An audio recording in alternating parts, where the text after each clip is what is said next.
Boa noite. Sua arma é uma câmera, sua munição, os fatos. A transformação social é a sua ambição. Onde ocorrer mobilização, o argentino radicado na Bahia, Carlos Frozato, está lá. Um militante com uma câmera e é assim que ele se autodefine.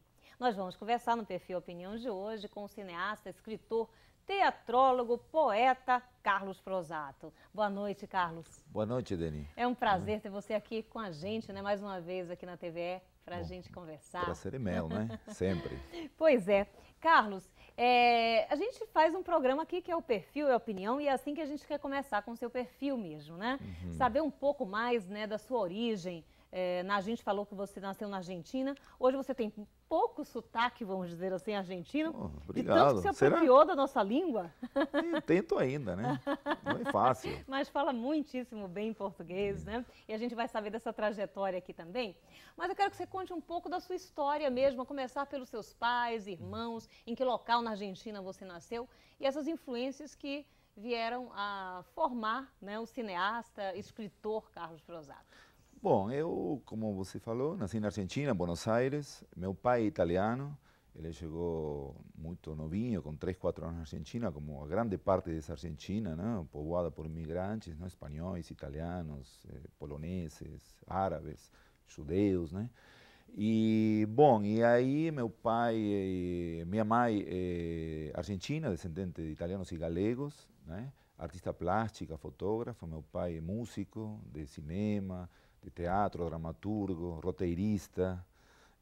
Então é todo um processo que eu vivenciei em casa, em Buenos Aires, muito próximo às artes, constantemente.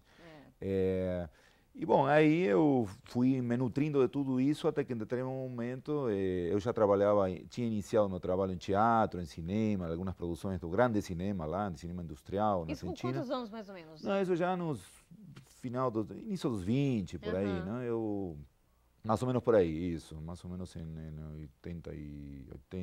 80, 79, 80, por aí. E aí, em seguida, em 82, eu vou para o México. O que te fez sair da Argentina para ir para o México? Olha, eu já estava trabalhando, aquele período, bom, teve a Guerra das Malvinas, que eu ia viajar antes, mas estava na reserva, não podia viajar, né? Aquela guerra que se deu entre Argentina e Inglaterra, né? Pela posse das Ilhas Malvinas, né? E aí eu ia viajar no ano anterior, aí não pude, eu esperei e viajei depois. Eu tinha conhecidos, amigos que trabalhavam na área de fotografia, de cinema, que estavam no México e me convidaram, né?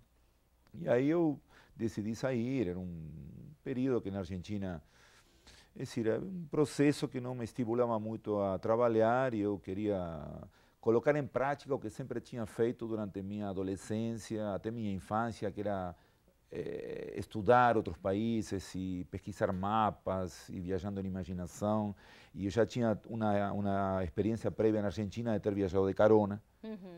Então você já tinha um fascínio muito grande pela viagem, né? Que eu vou descobrir depois estudando a vida de Che Guevara, que ele tinha feito viagens muito similares a que eu fiz e que eu não sabia que ele tinha feito. Viagens pelo interior da Argentina e depois aquela grande viagem latino-americana, que depois a gente pode falar, que eu inclusive entrevistei a pessoa que viajou com ele, né? Então aí eu decidi, depois de alguns poucos trabalhos feitos na Argentina, não, nada de direção, nada, digamos, em posto de destaque dentro do que eu fazia, eu comecei a trabalhar com meu pai, no que ele me levava nas produções, eu corrigia os textos que ele fazia, e fui aprendendo tudo que aprendi, realmente aprendi aí, né? Em casa, praticamente com ele. E aí fui para o México e, bom, aí começou outro processo, né? Fiquei quase um ano e depois eu decidi sair viajando por toda a Latinoamérica, inicialmente com amigos e depois sozinho, carona. E você fazia o que no México? O que você estava fazendo no México? Olha, eu fui justamente para fazer um curso de cinema, acabei não conseguindo entrar na universidade, que era uma universidade, o CUEC, Centro de Estudos Universitários de Cinema, é uma escola muito importante no México, relacionada com Los Angeles, com Estados Unidos, para as pessoas que fazem cinema. E aí resolvi fazer umas viagens pelo norte do México. Chegando já na fronteira com os Estados Unidos, tivemos alguns problemas porque na época os passaportes tinham que ser guardados. Trancados, trancados em casas de amigos, porque as pessoas utilizavam muitos passaportes argentinos para entrar nos Estados Unidos. Nós não tínhamos interesse nisso, só estávamos viajando por México com um amigo.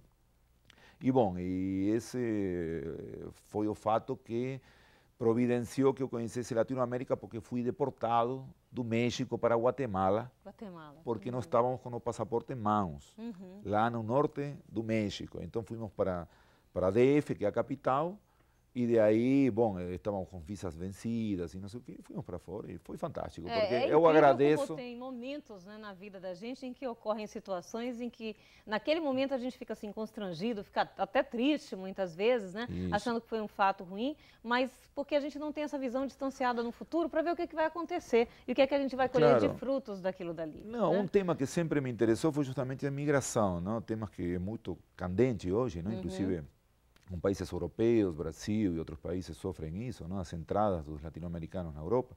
E eu vivenciei isso, não? Saindo, mas foi como um país latino-americano, muito mais triste, não? Mas por uma questão, aquela época que você está viajando, assim, não tem muito compromisso com muitas coisas, né?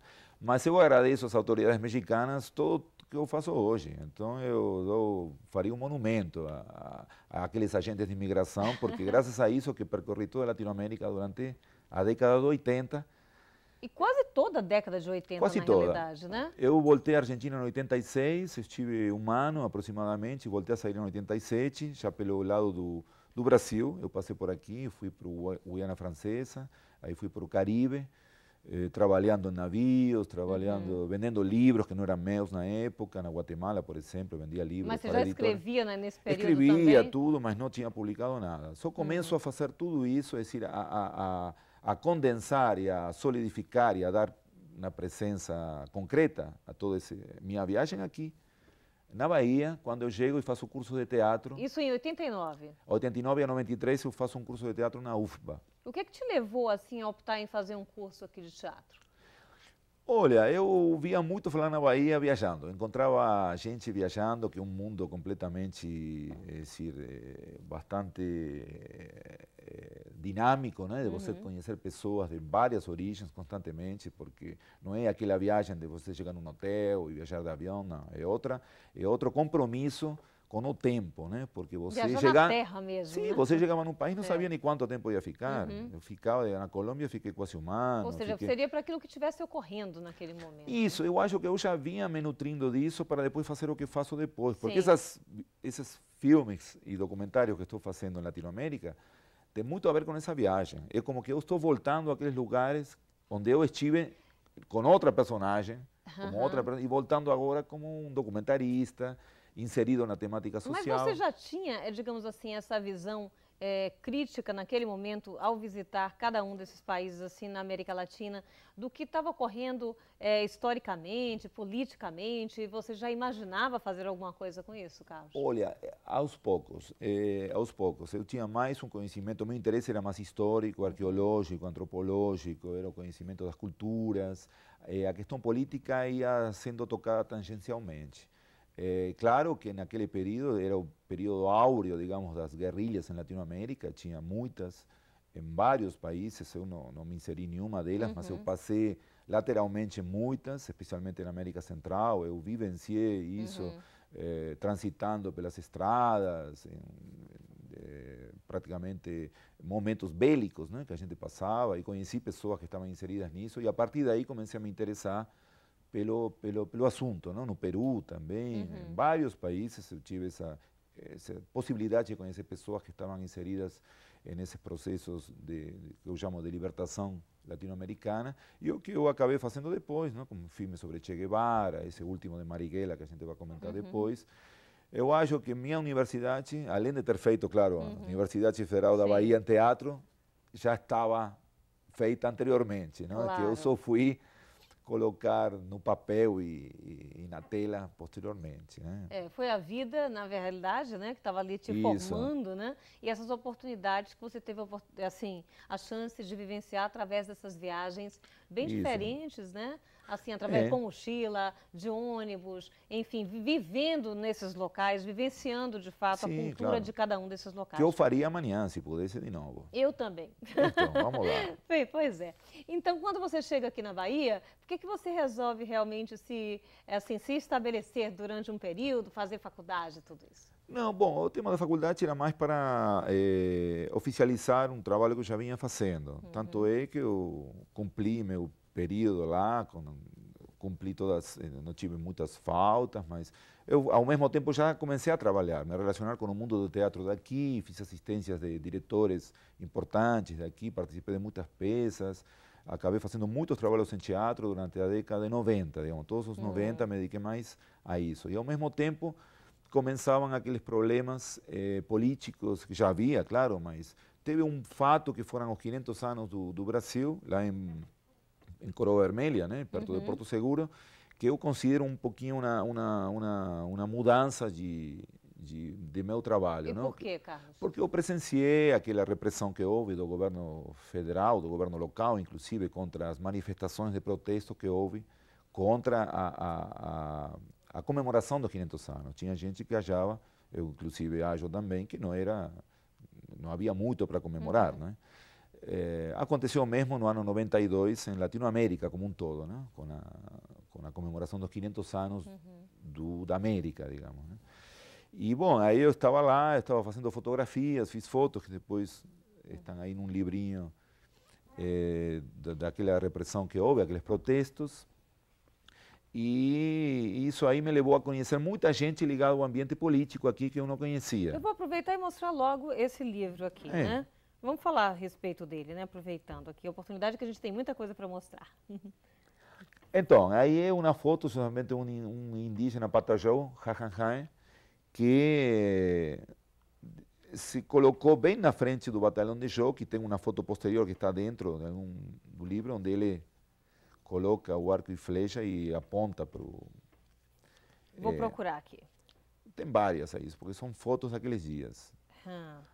Então, isso eu acho que foi uma espécie de mudança no meu trabalho, saindo um pouco do aspecto cultural assim, e voltar mais para a militância política, né?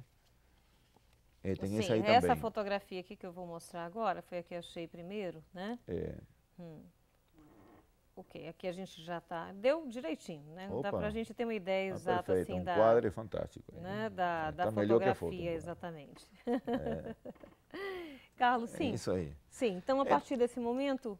Teve esse momento e teve depois, imediatamente, foi aquele protesto que houve na UFBA, na Escola de Administração e na Escola de Educação, contra os estudantes protestaram contra a violação do painel do Senado, não? O senador Antônio Carlos Magalhães e outros senadores tinham violado o painel e sabiam como as pessoas votavam dentro do próprio Senado, e isso repercutiu negativamente na população, especialmente nos estudantes que saíram querendo chegar lá a residência, não? No próprio ACM, e isso aí a polícia interferiu naquela ponte que está no Canela, né? E aí teve uma repressão. Eu estava lá e fiz um documentário que se chama Maio Baiano, e aí também, justamente, foi aquele período, 2000, outro foi 2001.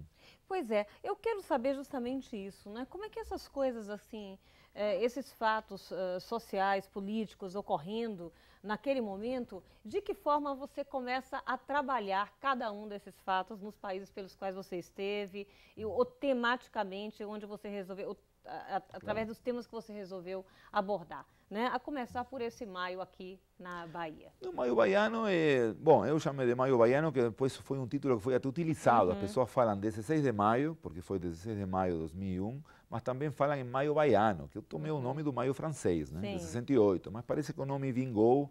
Já vi muitas matérias e artigos, reportagens chamando aquele evento, aquele episódio de Maio Baiano, né? De alguma maneira a gente acabou batizando o episódio, o que não aconteceu com a revolta do Bussu, que as pessoas me perguntam se o nome foi meu, não foi, já existia o nome, né? As pessoas chamavam a revolta do Bussu, aí eu só coloquei o nome do documentário aquele, né?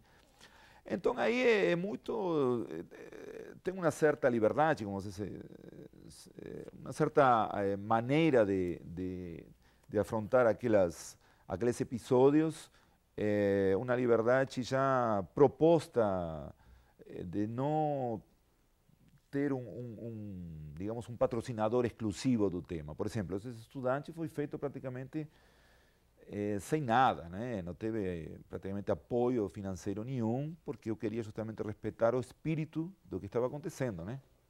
Que era um protesto contra as empresas de transporte, mas também contra o sistema como um todo, né? Contra o sistema político, né? Que promove essas empresas que não acabam tendo participação popular nenhuma, e por isso as passagens custam o que custam, né? E os serviços estão como estão.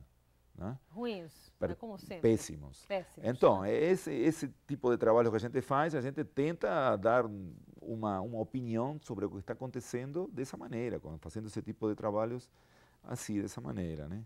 Ou seja, na realidade, o que me parece, assim, vendo assim, não a totalidade, mas é parte da sua obra, você Sim. pode me corrigir se eu estiver errado, é que a realidade ela existe de acordo com o olhar que nós temos a respeito das coisas, né? E tem o olhar, em geral, também da mídia, de acordo com os seus interesses, em divulgar. E isso sempre é uma parte da realidade. Isso. Né? E aí tem a nossa realidade. Quer dizer, quando você coloca o olhar a respeito de um fato que está ocorrendo, sim, o que você busca na realidade? Porque a partir dali também já tem suas lentes. Né? E suas lentes já vêm cheias de conceitos que você já tem e um discernimento crítico a respeito de uma realidade. Então, o que você busca na realidade mostrar em seus documentários e filmes? Bom, a gente se insere num campo que é o menos divulgado, digamos, não é? Porque essa visão que pouco se vê, praticamente, não é? A gente tem a mídia hegemônica como um todo, não? Que mostra da maneira que ela quer o que quer. E a gente hoje, bom, eu falo a gente, mas hoje tem milhões com as novas tecnologias e o advento de tudo que a gente vê diariamente na internet, Facebook e tudo isso. Hoje está muito divulgado isso. Qualquer foto serve para denunciar alguma coisa. Na época não era tão assim. Então, eu falo de um fato na revolta do Bussu, que praticamente eu era a única câmera que estava por dentro, além dos jornalistas que trabalham para os jornais e as TVs, que muitas delas foram expulsas do processo, foram expulsas do processo de filmagem porque os estudantes sabiam que depois os materiais iriam ser deturpados na hora de dar notícias. Né? Então, praticamente era protegido dentro das manifestações pelos próprios estudantes, era incrível isso. As marchas paravam quando a minha bateria acabava. Eu tenho testemunhas disso, falava ontem com uma marcha lá na Lapa, parou porque minha câmera estava sem bateria, tínhamos que parar numa vendinha para carregar a bateria. Ninguém estava, hoje todo mundo está filmando, né? Então eu acho que o trabalho nosso se insere aí, em mostrar, não diria outro lado, porque hoje todos os lados estão praticamente expostos, mas a gente tenta transitar dentro dessa visão de uma maneira independente e tentando tentando multiplicar a visão que a gente acha que é a visão da rebeldia, a visão do que raramente pode chegar a se concretizar algum dia, né? Como alguma vez falou Darcy Ribeiro, eu acho que ele falava que ele fracassou em tudo que ele fez, né? Fracassou tentando ajudar os indígenas, fracassou tentando organizar uma universidade da Brasília, fracassou no ensino das crianças, mas ele não gostaria de estar no lado ou no lugar de quem venceu. Então é aquela coisa, né? A gente continua fazendo, a gente sabe que a gente sempre, geralmente, sofre muitas derrotas, né? Mas eu acho que esses materiais ficam e sempre estão servindo, né? Para alertar as pessoas e conscientizar, né? É claro. Carlos, a gente vai fazer um pequeno intervalo e a gente volta daqui a pouquinho, falando um pouquinho dessa temática que é a liberdade, né? E a liberdade de poder expressar tudo isso que você está produzindo ao longo desses anos. Bom. Daqui a pouquinho a gente volta. Obrigado.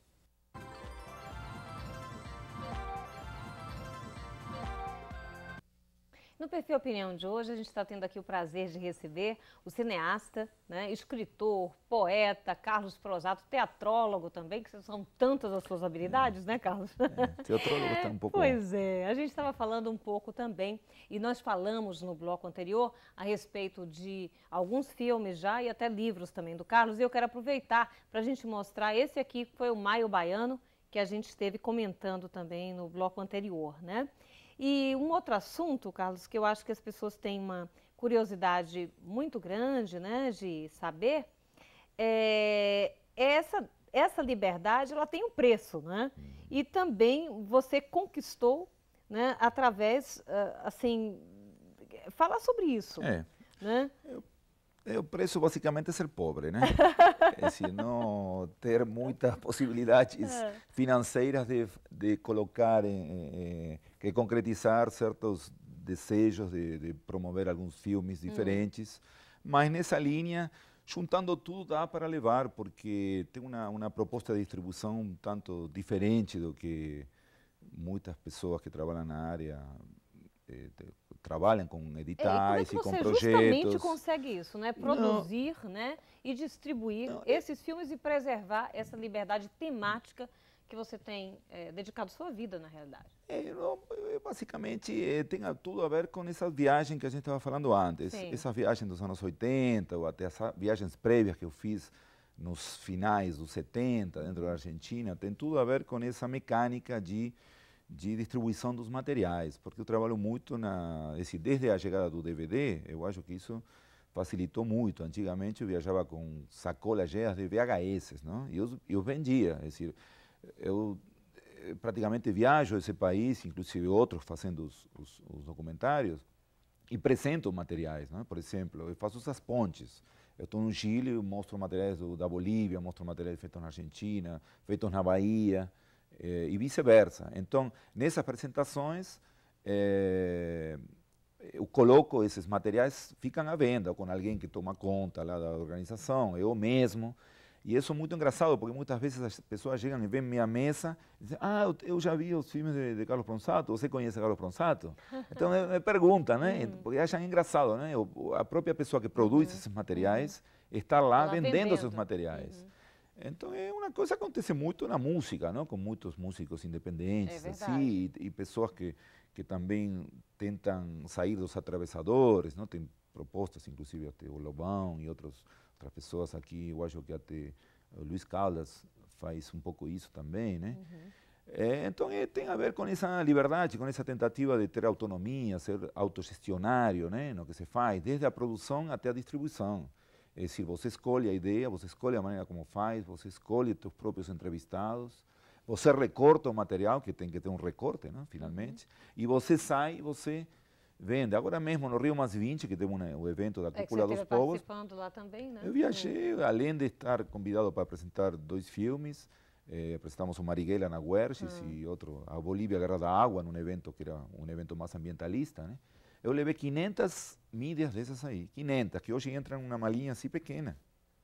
É decir, e como é que foram as vendas? Tudo. Acabou tudo. Maravilha. Então aí você recupera o que você às vezes não ganha num edital, como dentro de teu ofício. Por exemplo, eu como diretor de um edital ganharia talvez o mesmo que ganhei vendendo os 500 DVDs. Em vez de esperar um ano por um edital, eu na viagem fui e voltei.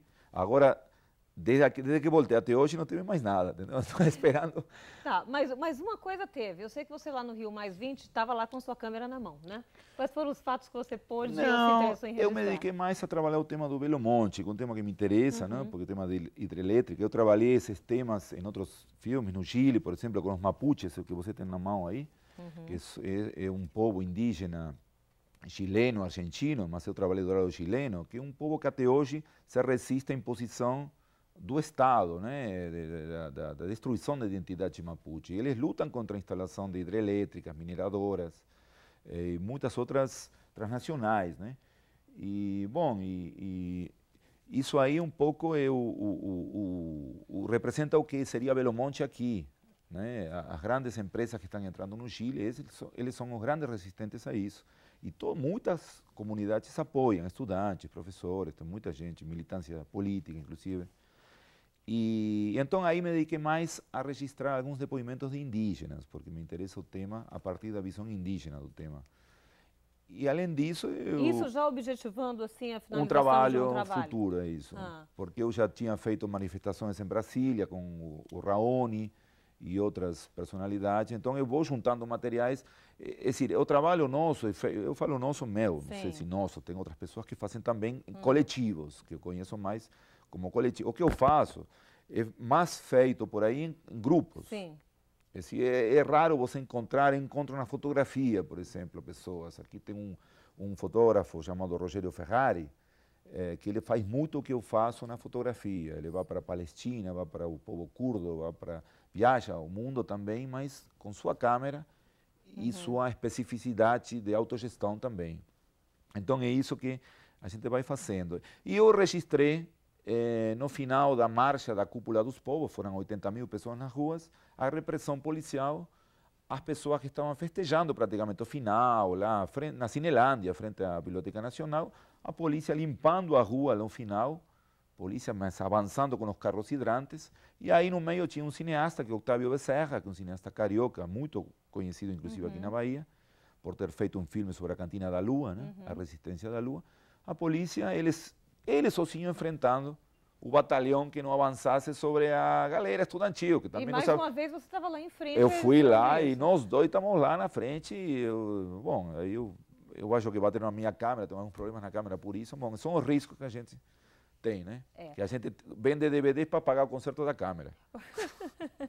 Ô Carlos, mas aproveitar que você está falando de uma temática assim, bem brasileira aí também, falar sobre um outro tema aqui, que é, por exemplo, eu acredito que seja uma coisa onde você também coloca muito seu coração, que é essa região do sertão, a região de Canudos, né? Qual você dedicou mais de um filme.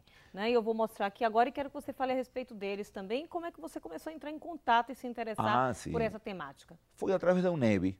Foi um convite, na época eu me dedicava mais ao teatro, para dirigir uma peça chamada Epopeia de Canudos, e aí eu fui a Canudos no ano 92, e a partir daí eu comecei a me apaixonar, como você falou, pelo tema. Eu já gosto de desertos, Atacama, desertos no México, e quando eu vi o sertão e eu vi aquele espaço geográfico específico de Canudos, eu enlouqueci com isso e com a história, com a resistência de Antônio Conselheiro, que é um emblema, não? É um emblema do que a gente vive até hoje, não? Dos quilombos, dos espaços de resistência a um poder central, que eu trabalho muito isso. Então, para mim, Canudos foi um foco de trabalho até hoje. Tanto é que eu cheguei a fazer em 2009 a Bahia de Euclides da Cunha, né? A partir de um livro de Oleone Coelho Fontes, não? Que é um escritor baiano muito importante, e fizemos juntos essa viagem e tentando seguir os passos de Euclides da Cunha na Bahia. E depois fizemos o de José Calazans, que é o grande pesquisador do Canudos, do tema de Canudos, né? E ele é justamente lá de Sergipe, ele é sergipano. É sergipano ele.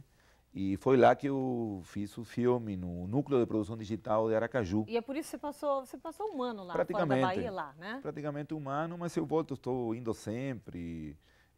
Realmente Aracaju eu adoro também, a tranquilidade de Aracaju. E a orla, principalmente, que aqui não temos orla, né? Pelo menos não temos nenhuma estrutura, né? Lá tem.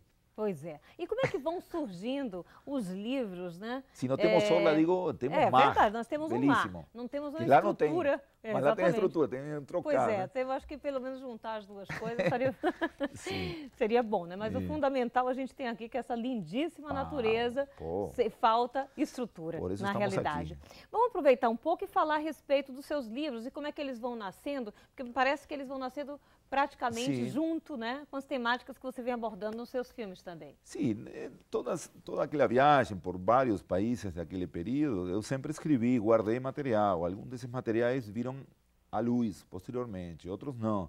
Mas nessas viagens que eu venho fazendo já, digamos, há uns 10 anos, novamente por Latinoamérica, já especificamente para fazer esses trabalhos, todos acabam tendo praticamente um livro. Por exemplo, Bolívia, fiz 5 trabalhos lá, a Guerra do Gás na Bolívia, a Guerra da Água, a Assunção de Evo Morales, que foi emocionante aquele período. eu escrevi um livro chamado Bolívia, Poema Rebelde. É um livro de poemas sobre Bolívia, não só que está em espanhol, aqui não circulou muito, mas os bolivianos lá, cada vez que vou, é sobre a rebeldia do povo boliviano, não somente nesse período, sino sempre, não? Tem um histórico de rebeldia impressionante em Bolívia, né? E você escreveu algum romance também ou não? Contos. Contos. Eu nunca me aventurei num romance, eu acho que eu sou de um fôlego mais curto, né? Eu vou mostrar aqui 2 livros, aí depois a gente pode falar justamente a respeito dos filmes também, né, que correspondem. Esse é um pequenininho que resume vários poemas bilíngues para um evento de Cuba, que teve aqui, teve uma convenção nacional de solidariedade a Cuba, e esse livro foi